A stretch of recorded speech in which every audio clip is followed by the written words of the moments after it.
Welcome to Real-ationship Goals, a podcast all about the realities of healthy relationships. Real-ationship Goals is a project of the Advocacy Center for Crime Victims and Children in Waco, Texas. If you or someone you know has experienced sexual violence or harassment and is seeking support, services, or needs more information, links to resources and our hotline number can be found in the description.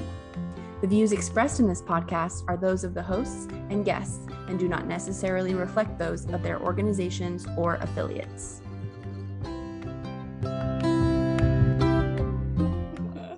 Welcome back to Real-ationship Goals, y'all, episode 12. We're happy you're here. My name is Blythe. Mariana. I'm Kyla. I'm Allie. All right, so I have our story for today. And as I was just rolling through my endless story catalog, I thought of the movie Enchanted, which is one of the sweetest movies ever. It's available on Disney Plus if anybody wants to go back and rewatch it. And I was just thinking about all of the different relationships that are in that movie. And you have Giselle and Prince Edward, and then you have our kind of real life couple, Robert and Nancy, whose names I definitely had to look up online because I couldn't remember most anybody's names. And we just get to watch these two separate relationships develop and evolve throughout the movie. And everything, especially whenever Giselle and Prince Edward meet at the beginning, it's, oh, I've been waiting for true love's kiss. You're my prince. This is everything it's meant to be. We're going to get married in the morning. This is wonderful. And then in the real world, we have Robert and Nancy, who have been engaged and together for several years, that are like looking forward to their own marriage and everything. And then craziness ensues. Watch Enchanted, it's wonderful. And then we end up having these two couples meet. And Giselle ends up falling in love with Robert, and Robert with Giselle. And Nancy and Prince Edward end up falling in love as well. Because we realize, just as we're watching the movie, that the original pairings weren't very well aligned with what they wanted in life in the end. They had different desires. The initial true love just ended up not being what they thought it was, and all that they wanted out of the relationship, they weren't fully able to get out of their original pairings, and it ended up that the secondary pairings of Giselle, Robert, Nancy, Prince Edward, I feel like I need a cork board and like some yellow yarn to tie this out, ended up being better suited for one another, because in the end, they were better aligned, like personality wise, and just kind of what they wanted out of their lives. Thank you, Kyla. So today we're talking about conflicting contentment, which is kind of a fancy alliterative way to say two people are happy with two different things, or kind of wanting two different things. So within any type of relationship, there are times when each person feels completely different about a situation, or circumstance, or conversation even. And especially this can cause some conflict or cause some discomfort when one person is happy about how something is and the other person is not. So an example of that might be like in a romantic relationship. Two people are like talking and one person feels great with the open, undefined nature of that. And the other person is like, yeah, I need a label. I want to lock this down, whatever that is. Right. So that, I mean, it happens in families, as siblings, your family might be doing something fun over the weekend or going on a trip, and one sibling is very excited about the thing you're going to get to do, and the other could not care less and doesn't even want to go, but are being forced by their parents or whatever. Friends, different levels of communication. I'm not the best texter backer or text initiator, and so like that might feel fine for me, but if I have a friend or anyone else who I might be texting that's like, no, I am interested in more communication, like that, these are conflicting things, right? And we could go through a list of how this shows up in every type of relationship, but I think I've probably done enough talking, and I'm interested in hearing from everyone else about thinking about conflicting contentment and how this can really practically affect relationships. I talked about some examples of what it can look like, but how do we see that showing up or impacting relationships.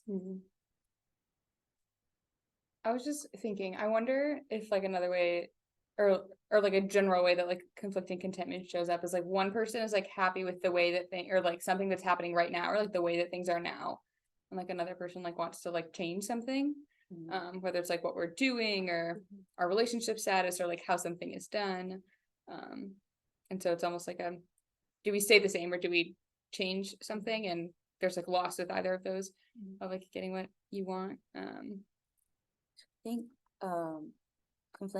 conflicting contentment is just like with one person just like being like content with how a situation is going, and then another person is like wanting to grow and like expand their relationship with that person. The person that is comfortable with that contentment is just like it provides that space of like comfortability, and the other person is just like really wanting to grow, and it's like that butting head type thing going on, where it's like, well, I don't want it to be a conflict between us two, but I also don't want to be stagnant. It like fuels disconnection between the two people. So yeah, I think it can also feel like potentially like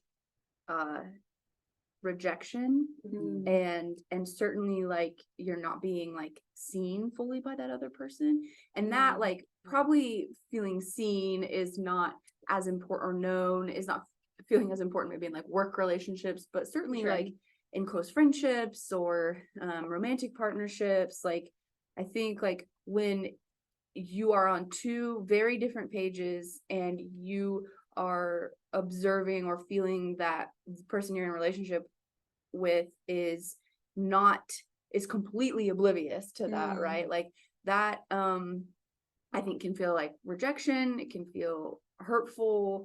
I mean, it can feel confusing, I think all of that's tough.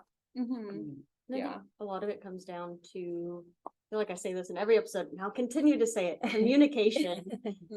And just this issue and this tension reminds me a lot of episode 2 from season 3, where we talked about necessary compromise versus non-negotiables and what that can look like in relationships, on a lot of coming to a resolution in, I think, conflicting contentment is compromise, and compromise through thorough communication and honest communication. But that's not always possible if you have something that is a non-negotiable for you. And that, I think, is what makes this so kind of sticky and uncomfortable, is there are some things in order for us to be content and fulfilled and happy that we need. And if somebody's not able, and there's nothing wrong with having conflicting contentment. I don't think it's not wrong for you to want different things or to be made happy by different things, but it definitely can make things difficult. Yeah, that's good, because like there are like different levels. I don't know if the word level is right, but like if like I'm sure there are things that I do that drive Luke nuts, or my husband Luke nuts, but like something that I know that like is like a very low stakes thing of we have like a spare room, and like we have like spare room, like extra bed in there that has like a end to it that like he'll like toss his work pants over, like instead of like hanging them up or something. And to me that drives it. And like we had to talk about it, like this is not a big deal. Something in this, or just like, oh, something about that irks me. You're totally fine with it. You're like, no, like this is efficient. I'll hang them up at the weekend. Like they will eventually like get hung up. But like when I'm tired at the end of the day and I like want to put my sweatpants on or something like that, like, and so like that's a very different thing than two people being like, hey, we're at a conflict point of like, so are we gonna just keep in this like ambiguous talking phase, or are we gonna like nail something down? Like those two things exist at very different stakes. And so like in compromise, kind of like you were saying, like looks very different like it in each of those two places, because one is like, well, Luke and I can like come to a middle point or something like that, or say like, hey, what's either Blythe, do I just need to, this is not the hill I'm gonna die on, and it's like I can check myself a little bit. But in another one it's like, well, what does compromise look like if it seems like two people want or like the thing that like makes them like content or happy or something like that seems to be opposite, and like seemingly can't like coexist, which maybe is a false dichotomy. Like two things can coexist, but like stress That's stressful to me. Yes. Mhm. So when we think about, so we've talked about like what it is, examples, how it makes us feel, but what about like how we respond to that feeling, either healthy or unhealthy, or both, really? You want to hear both of those things. Yeah. How do we respond to that? I can give an example. Great. Like I am also not like an initiator texter person or even a calling type person. But I have grown to like, if I know I want the communication between me and a person to grow, that I have to do that. But like recently I've had like a stagnant type of connection between a friend of mine. And so like I have vocalized that. So like I've tried to like use that compromising situation where it's like, hey, I would like for us to communicate more, but I also want to be respectful and also like consider what your type of communication style is as well. And so in that situation, we really couldn't come to a common ground about that. And so the decision we decided to make was go our separate ways. And that is fine. It's still, you know, we respect one another as individuals. It's no like bad blood between us, but also we just, you know, wanted two different things. And we had come to a common ground about that. And it was just like the decision that we decided to make was to go our separate ways. But an unhealthy way of thinking about conflicting contentment is like suppressing your feelings and not vocalizing that at all because you don't want to hurt the other person's feelings. So that can lead into that person that's not vocalizing their thoughts and feelings about the situation to like other feelings such as sadness or disappointment and sometimes even anger. So that's one way of looking at that. Yeah, that's good. A conflict isn't going to go away just because you don't talk about it or like don't address it, which I often like to believe, but it is not true. I think like always we're gonna bring it back to, well, a thing we're always gonna talk about. Kyle's always gonna talk about communication. I think another thing that's always sort of like foundationally for us is consent. And so like certainly an unhealthy way to respond to this would be like forcing someone to do something, or to have like to, you know, to put a label on your relationship when they're not ready for that. And yeah, forcing that, and even like forcing that with like some sort of ultimatum, like if you don't put me like I don't know, on your Facebook or on your Instagram. Nobody uses Facebook. Instagram. On your MySpace page. Yeah, jeez. If you yeah, if I'm not listed as your in your bio as your partner, whatever, then we can't keep dating. And now I do want to say that like your personal contentment in relationships does matter, right? And so ultimatums done in one way can be bad and only used as a form of manipulation and pushing someone's boundaries in a way that are not appropriate. But you know, we've talked before about like non-negotiables, you know, that sort of thing. And so it is okay to say like, hey, I know that we're kind of in this unlabeled stage that is like pretty anxiety producing for me, or that makes me feel uncomfortable, or not fully like we're in this relationship together. You're as committed as I am. And so having that conversation and also saying like, and so that is something that I need eventually. And so I want us to keep talking about that. Right. And if you find that you can't do that, then maybe we need to have a different conversation. But I think like forcing someone to do something is always going to be not great. Yeah, the subtle coercion or like manipulation of like, well, if you really loved me, you would do this, or if you were really committed to this job, you would do that, or or something like that.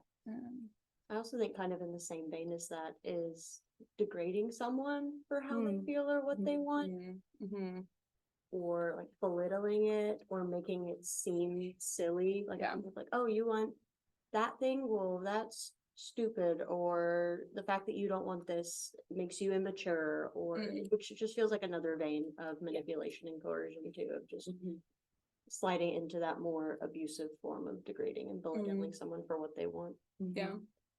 Yeah. I think from like a healthy perspective of like, okay, don't do that.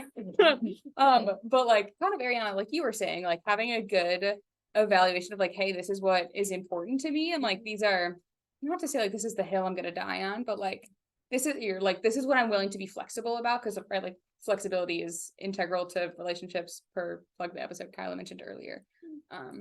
But yeah, having a solid understanding and like being able to communicate that of like, hey, here's what I'm willing to be flexible on. Here's what I'm not willing to be flexible on. And this is why, because like, this is the value that kind of undergirds that or something like that is good and important. Any other healthy ways y'all thinking about? Definitely approaching the situation with empathy, just to kind of give the foil or the counterpart to what I said earlier. Sure. Taking the time to really show that you care, like assuming if you're in some form of a relationship, friendship, family, romantic partnership with this person, more than likely you care about what they think and how they feel and what they want, and giving them that space to fully state what they're feeling and what they want, and to be honest about that, and then genuinely listening and holding space for that. I think can be a big part of it. Nice. Great. Well, fun. I don't know that I have anything else to wrap it up with, and so I think we can jump into our relationship goal. Let's do it. Ariana, go for it. We have our relationship goal for this episode. The relationship goal for this episode is to identify a time where you felt there was a conflict with contentment in one of your relationships, and allow yourself space to identify and understand how you felt in that moment. Part 2 of that is then whichever relationship that you have chosen, that you have identified that conflicting contentment, allow yourself and that other person to vocalize each other's perspective of the situation and bring yourselves together to a common ground, where there's compromise, and then just find out what part of the situation you both are willing to compromise on. So it's like basically put in your mind that it's you and that person against the situation, not you versus the person. So that's our relationship goal. That's good. I love it. And I have our recommendation for the week. We might have recommended this before, and so, but it could be recommended every week. My recommendation is to get a library card. Libraries are, I think once a season, probably. Yeah, once a season. Libraries are incredible and they're magical. And if you drive a car, highly recommend. You have to have like your address on something. Usually people have their insurance card or like a proof of insurance in their car, and it has your name and address on it. So you can just bring that into the library, get a library card within about 42 seconds, and then be on your way. 42. That's my estimation. Really Libraries are magical places. Yeah, we have so appreciated you being here with us this episode. Remember to rate, to review, to subscribe, tell your friends and your coworkers and your neighbors and everyone you know. And we'll see you back next time for episode 13.